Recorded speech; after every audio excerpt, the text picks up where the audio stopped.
I'm Jared Fry, General Manager of Medina TV. Hi, and I'm Jacqueline Rinksmeyer, Executive Director of the Greater Medina Chamber of Commerce.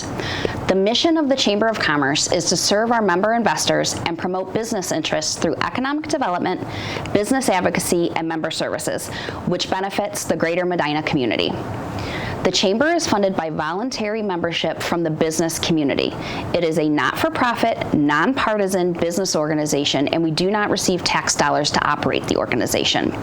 The Chamber does not endorse candidates, but strives to educate the voters on both the candidates and the issues. And we are pleased to partner with Medina TV to bring these interviews to you. This program would not be possible without this collaboration.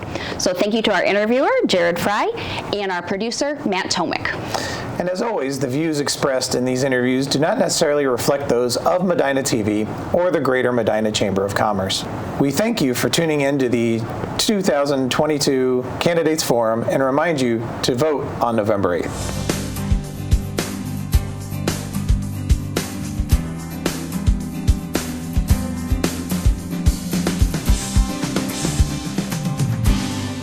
Joining us now in studio is Mike Kovack, the Medina County Auditor, up for re-election this November. Mike, thank you for joining us. My pleasure. Thanks for having me. Yeah, I'm sure a lot of our residents and people know a lot about you already, but why don't you just take a moment and just tell us a little bit about yourself? About myself, well, I'm a Wadsworth High School graduate, so it's been a real treat to live where I grew up. Graduated from Bowling Green. There's some other alumni here.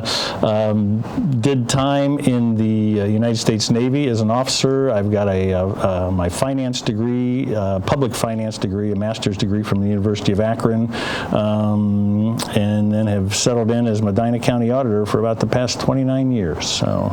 Great. Well, thank you for your service, by the way. My pleasure. Thank you. And why don't you, for the folks at home that may not know this, because probably they've never stepped foot in the auditor's office, maybe tell us a little bit about what the auditor does. Sure. The auditor's office is basically broken down into two major parts, the fiscal side and the real estate side. I serve as the Chief Fiscal Officer for Medina County, and we process close to $600 million through our office every year. We issue almost 60,000 checks, and we are in contact and transfer monies for all of the cities, villages, school districts, any taxing district in Medina County. There's 54 different ones.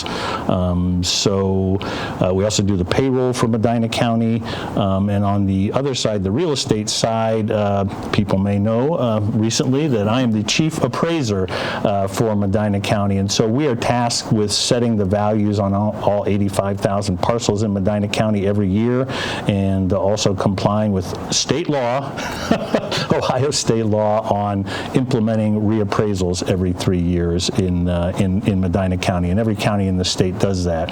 And I would just mention too that, and it's not just my opinion, that the state has looked at redoing county government twice in my term here, and both times they've come back and said the auditor's office is the most consequential office in government and county government operations in Ohio. And so if your county auditor's office shuts down, the county can't operate, and many others probably would have a difficult time too, just based on what we do. It matters who sits in this seat.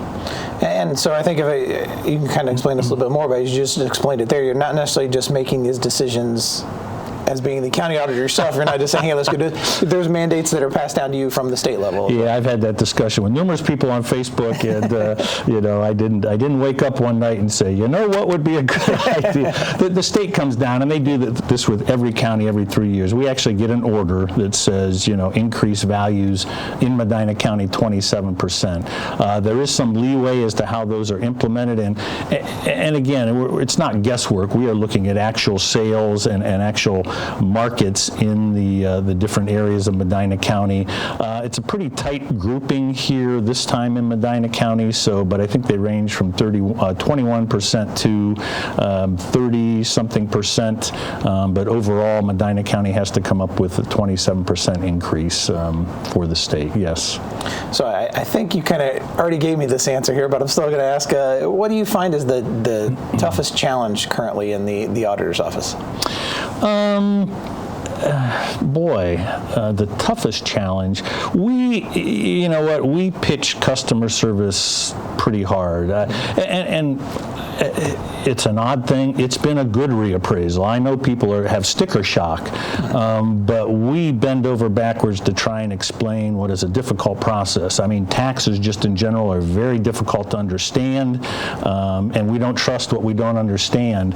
And then the reappraisal process is linked to that, but it's actually separate. So it's, for the most part, it's typically an education process, and that's always the challenge for us because we do difficult things in the office. But I'm very proud of what we put out. We talked a little bit before about, occasionally you have postings on Nextdoor Neighbor or Facebook, and we've found that people whom I don't even know are jumping in to explain things.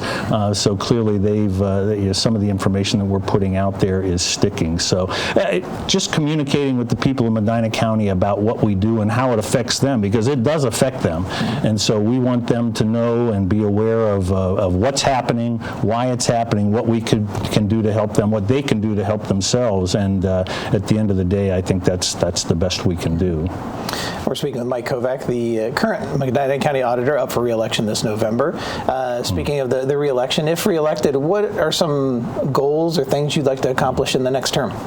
The biggest thing is we've got an appraisal system, a real estate system to replace. It is it's a toss-up between the largest functioning system between accounting and appraisal, but it has not been replaced in a number of years, and it's time. I think there's some great efficiencies we can take from that, but you're looking at somewhere between $1 million and $2 million in that system. So we want to do a great deal of due diligence and make sure what we're bringing in is good for our office, good for the people of Medina County. And I think when we do that, that will streamline our operations very well, and so that is the biggest item sitting out there for us. Again, we'd like to, we try and find different ways to reach out to the community. We do a lot of things. Sometimes my opponents will criticize me for it, but I like to say we typically put out interesting stuff to the community and hope they look at the boring auditor stuff in there and to pick up some of that.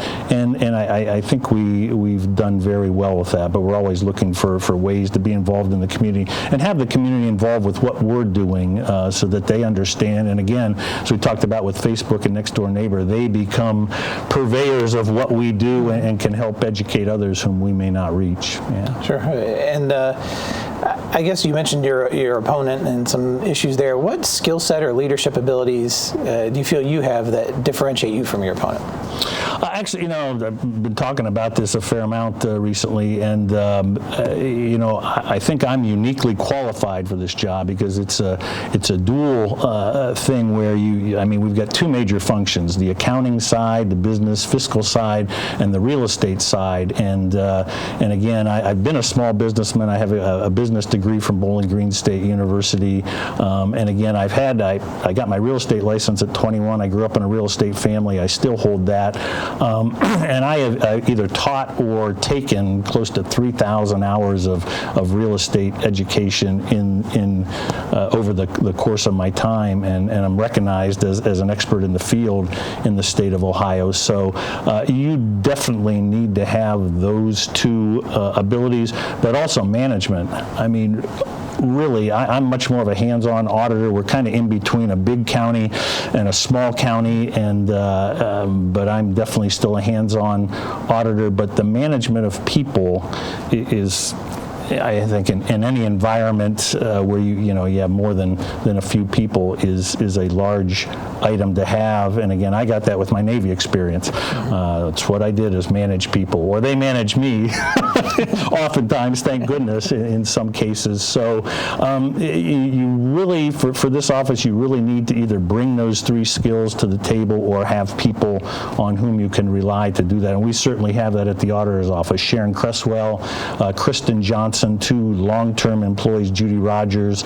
I'm only the 3rd most senior person at the office, and Medina County has been served by those people very well. They don't get their name on the gas pump, but Kristen Johnson is our real estate supervisor, Sharon Cresswell, our accounting supervisor, and people will never know how well they've been served by those 2 individuals, but they have been, yeah.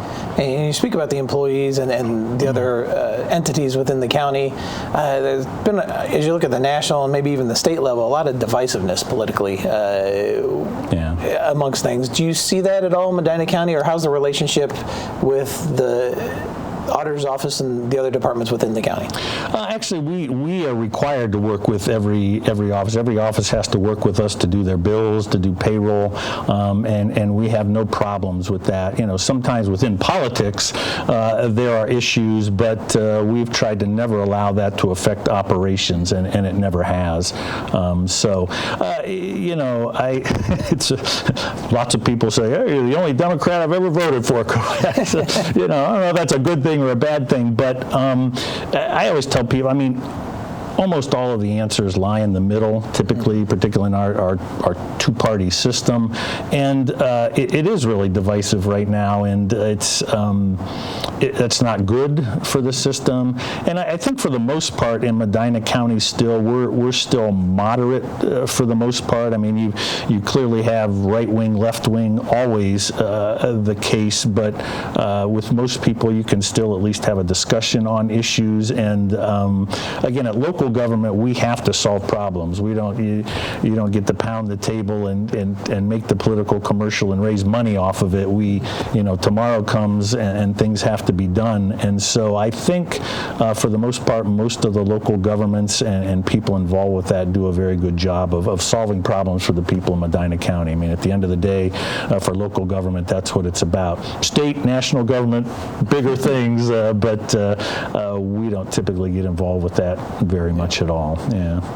We're speaking with Mike Kovack, the current Medina County Auditor, up for re-election this November. And Mike, I want to thank you for taking the time to answer my questions. I want to make sure I give you the opportunity, in case there's something I didn't touch on, to let you speak directly to the residents and the voters. So the mic is yours. It's an election year, ladies and gentlemen, but we have done a good job for Medina County. I've been there 29 years, and for 29 straight years, we have received the highest audit rating possible from the Ohio Auditor of State. Our books have been clean 29 years. For 29 straight years, our accounting department has been recognized as excellent by the Government Finance Officers Association. We don't go out looking for awards, but we have been recognized at the local, state, and national level for our customer service, and a couple years ago, we even received an international award for our customer service, the only governmental entity in the United States that year. Also, we are very tight with your tax dollars. We are spending, last year we spent just about the same amount that was spent on this office in 1992, the year before I came into office, and during that time frame, Medina County spending has more than doubled other Medina County spending. So also, in the last reappraisal cycle, we had the lowest per parcel appraisal cost in the state. So we make it an emphasis at our office to spend your tax dollars wisely, and we're very proud of that. And it matters who sits in the auditor's seat. We talked a little bit about the complexity of the job and what goes on, and we only need to look to Cuyahoga County and Summit County, where their auditors were actually sent to prison, and that cost those counties millions of dollars when they elected people not qualified to that job. So I would hope you would consider that, and I certainly would appreciate your support on November 8th. Again, Mike Kovack, Medina County Auditor, up for re-election this November. And Mike, I want to wish you the best of luck this November. Thank you very much. I appreciate it. Thanks for having me in. Yeah, glad to have you.